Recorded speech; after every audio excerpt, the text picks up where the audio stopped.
ഞാൻ ചട്ടി അടുപ്പത്ത് വെച്ച് കുറച്ച് എണ്ണ ഒഴിച്ച് കുറച്ച് കടുവും പൊട്ടിച്ചിട്ടിട്ടുണ്ട് കേട്ടോ. ഇനി നമുക്ക് വെളുത്തുള്ളി ഇഞ്ചിയും പേസ്റ്റ് നമുക്ക് ഞാൻ ഇടിച്ച് വെച്ചിട്ടുണ്ട്. അത് ആദ്യം ഇടുന്നു. വെളുത്തുള്ളിയും ഇഞ്ചിയും ഇടിച്ച് വെച്ചത് ഞാൻ ഇട്ടിട്ടുണ്ട്. ഇനി അത് കുറച്ച് ബ്രൗൺ കളർ ആകുമ്പോൾ നമുക്ക് ഉള്ളിയും പച്ചമുളകും ഇടണം. ഞാനിവിടെ ഒരു സവാള എടുത്തിട്ടുണ്ട്, ഒരു 3 പച്ചമുളക് എടുത്തിട്ടുണ്ട്, ഒരു തക്കാളി നല്ല ചെറുതായിട്ട് അരിഞ്ഞ് വെച്ചിട്ടുണ്ട്. ഞാൻ പുളി ഇല്ലാത്തതുകൊണ്ട് തക്കാളിയാണ് ഉപയോഗിക്കുന്നത്. നിങ്ങൾക്ക് പുളി ഉപയോഗിക്കാം. നല്ലോണം ബ്രൗൺ കളറായിട്ടുണ്ട്. നമുക്ക് സവാളയും പച്ചമുളകും ഇട്ടുണ്ട്, കുറച്ച് ഉപ്പ് ഇട്ടിട്ടുണ്ട്. ഉപ്പ് ഇട്ട് കഴിഞ്ഞാൽ ഉള്ളിയൊക്കെ പെട്ടെന്ന് വെന്ത് കിട്ടും.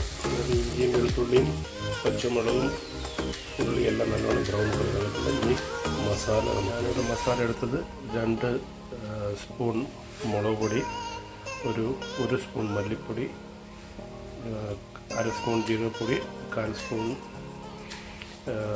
മഞ്ഞൾപ്പൊടി, കുറച്ച് ഉലുവാപ്പൊടി എടുത്ത് വെച്ചു. പല ഐറ്റങ്ങളെല്ലാം ചേർത്തിട്ടുണ്ട്. നല്ലോണം ചൂടായിട്ടുണ്ട്. ഇനി നമുക്ക് എടുത്തു വെച്ച തക്കാളി നമുക്ക് ഇടണം. ഒരു തക്കാളിയാണ് ഞാൻ അരിഞ്ഞു വെച്ചിരുന്നത്. തക്കാളി ഇട്ട് നല്ലോണം തിരിക്കുന്നുണ്ട്. ഇനി ശകലം വെള്ളം ഒഴിച്ച് നല്ലോണം വേവിച്ചു. തക്കാളി നല്ലോണം ഞാൻ ചുവപ്പൊട്ടൊക്കെ ഇട്ട് അടച്ച് വെച്ച് വേവിക്കും. ഉടനെല്ലാം നല്ല നിങ്ങൾ എൻ്റെ വീഡിയോ ആദ്യമായിട്ട് കാണുന്നതാണെങ്കിൽ യൂട്യൂബിൽ സബ്സ്ക്രൈബ് ചെയ്യണം. ഫേസ്ബുക്കിൽ കാണുന്ന ഒന്ന് ഫോളോ ചെയ്യണം. വീഡിയോ ഇഷ്ടമാണെങ്കിൽ ലൈക്ക് ചെയ്യുക, ഷെയർ ചെയ്യുക. ഞാൻ മീനെല്ലാം കഷ്ണമാക്കി വെച്ചിട്ടുണ്ട്. തുണിയുടെ മീൻ വെച്ചിട്ടുണ്ട്. തക്കാളി നല്ലോണം വെന്ത് ഉടഞ്ഞ് നല്ല വൃത്തിയായിട്ടുണ്ട്. ഇനി നമുക്ക് കുറച്ച് വെള്ളം ഒഴിച്ച് മീൻ അടുപ്പത്ത് വെക്കണം. അങ്ങനെ മീൻ ഞാൻ അടുപ്പത്ത് വെച്ചിട്ടുണ്ട്. ഇനി ഒന്ന് അടച്ചു വെച്ചൊന്ന് തിളച്ചതിന് ശേഷം ചെറിയ തീയിൽ നമുക്ക് വേവിച്ചെടുക്കണം. അങ്ങനെ നമ്മുടെ മീൻകറി ഇവിടെ റെഡി ആയിട്ടുണ്ട്. നല്ല കറിയാണ്, നല്ല ടേസ്റ്റ് ഉണ്ട് കേട്ടോ. നല്ല മീനാണ്.